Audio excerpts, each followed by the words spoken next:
Gracias, presidente. Hemos estado escuchando el debate desde hoy y, como se ha dicho aquí, a veces se habla de dos países o de dos realidades.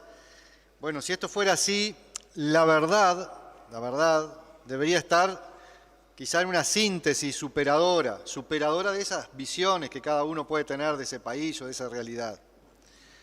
Ahora también puedo entender que haya quienes no les interese avanzar sobre la verdad y entonces prefieren creer que la realidad es, bueno, lo que su mirada les dice según desde dónde se mire, o quizá para ocultar elementos de esa realidad que no son favorables.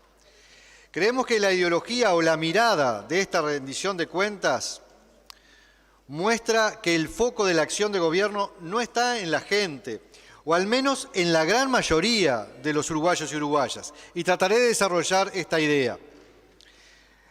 La rendición de cuentas, señor presidente, que demuestra que busca debilitar, desinflar el Estado, situación que se expresa en la ausencia precisamente del Estado. Y ustedes me preguntarán, ¿y cómo lo advierte a esto? Bueno, lo advertimos, porque si miramos el gasto social en la mayoría de los rubros, con suerte llegará al 2024 a los valores que teníamos en el 2019.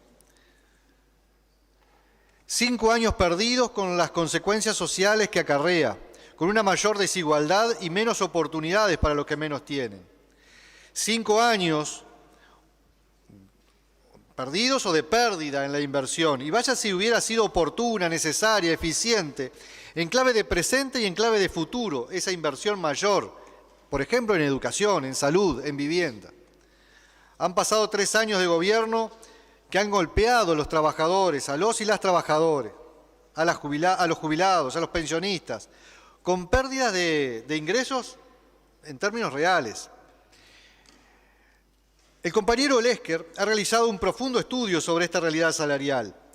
De ese estudio pude extraer la situación de que un docente grado 4 de la ANEP con 30 horas, vamos a comparar el sueldo, cuál es el salario que va a tener al final del periodo y cuál hubiera sido si su salario hubiese ido aumentando según la inflación. Y vamos a ver si tuvo o no tuvo pérdida salarial. ¿Sabe una cosa, señor presidente? Le metieron la mano en el bolsillo de la túnica del docente y le sacaron 100.000 pesos.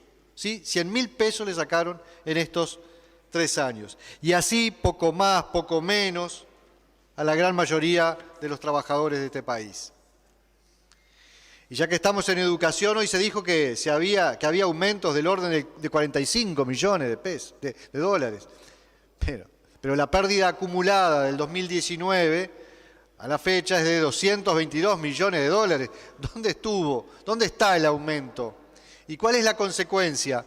Y bueno, la consecuencia es lo que vemos todos los días, de recortes, por ejemplo, del tercer turno en el Liceo Rodó, entre otros, que podría enumerar y lo detallaremos más cuando hablemos de la ANEP concretamente, en el inciso correspondiente.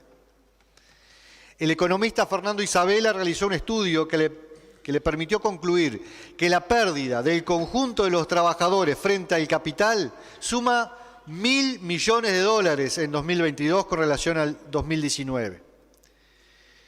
En estos prometidos mejores 5 años, la pobreza de los menores de 6 años, como ya se ha dicho, aumentó. Sí, aumentó la pobreza en los menores de 6 años. La desigualdad aumentó. El índice Gini, que mide la desigualdad o la igualdad, cuanto menos sea el índice, menor es la desigualdad. En el 2006 era de 0,455. En el 2019 era de 0,383. Se había mejorado, 72 puntos mejor, es decir, se redujo como país la desigualdad y ese era el camino. Pero del 19 al 22 aumentamos como país la desigualdad en 6 puntos. ¿Sí? Aumentamos la desigualdad. Conclusión, somos un país más desigual. Y la consecuencia será evidente en el desarrollo del país y de cada uno de los ciudadanos. 3 años de gobierno que no solo no han cumplido con las soluciones habitacionales prometidas, sino que el déficit habitacional del 2024 será mayor que en el 19, fruto de reducciones en programas como el Plan de Mejoramiento de Barrios, el Plan Juntos, MEVIR, el Plan Avanzar invirtió en el 2022 11 millones de dólares. Muy bien, pero había prometido 240 millones, prometidos, anunciados. 3 años de gobierno que se han dejado sentir en el país, y en nuestro departamento de Soriano, el cual está tristemente entre los departamentos con mayores tasas de desempleo y de informalidad, vaya si se ha hecho sentir. Un departamento de Soriano también muy golpeado, como se ha dicho aquí, por todo lo que significa estar en el litoral del país, por la diferencia cambiaria. Y ahí vemos la falta de medidas de este gobierno. Medidas que realmente signifiquen una diferencia para sostener, para acompañar a los comerciantes y a aquellos que brindan servicios. Un departamento golpeado también por el delito, que han llevado a que varias reuniones de vecinos en distintos lugares del departamento, en Cardona, en Mercedes Varias, en Dolores, una realidad que el gobierno no quiere ver. Nos dicen, los delitos bajan.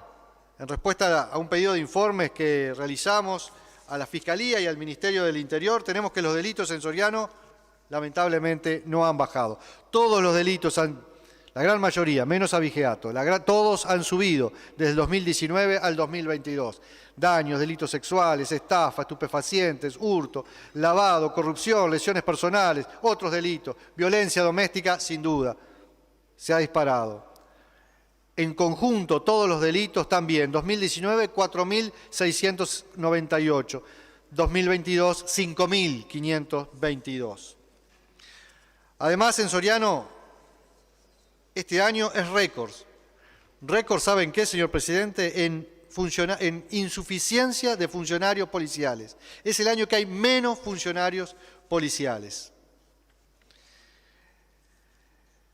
En Soriano Colonia estamos también preocupados y ocupados en el desarrollo del centro regional de la universidad, de la UDELAR, de la Universidad de la República. Es positivo advertir que en el trabajo parlamentario, producto del empuje de todos los partidos políticos, se han destinado 30 millones de pesos para posibilitar este arranque. Eso está muy bueno, señor presidente. Pero también nos preocupa la universidad en su conjunto, porque producto del trabajo que ha venido realizando en años, la universidad está presente en el territorio uruguayo, no solo desarrollando la universidad, desarrollando el país. Muchos estudiantes son los primeros universitarios en sus familias.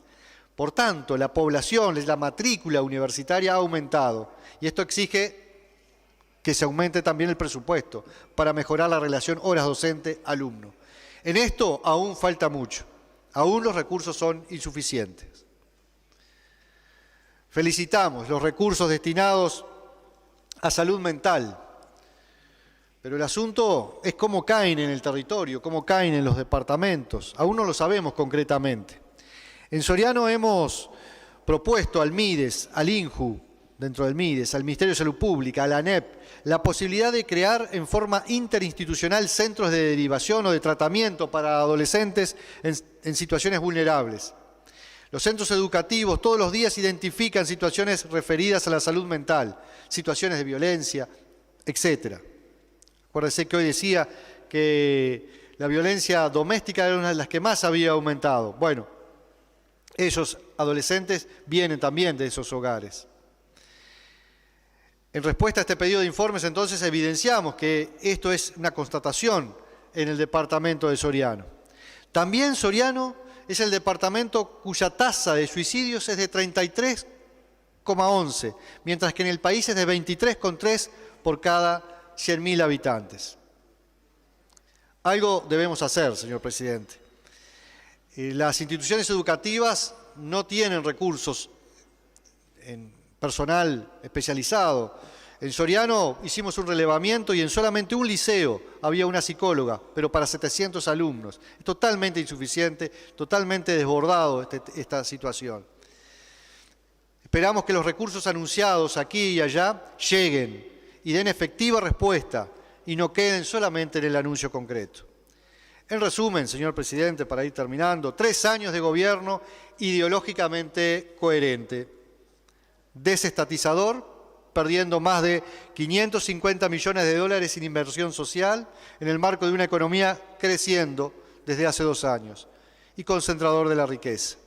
Coherente con su modelo de gobierno, pero alejado de las grandes mayorías y muy lejos de las promesas electorales y de los mejores 5 años de nuestras vidas. Por eso, señor presidente, estaremos votando en forma negativa. Muchas gracias.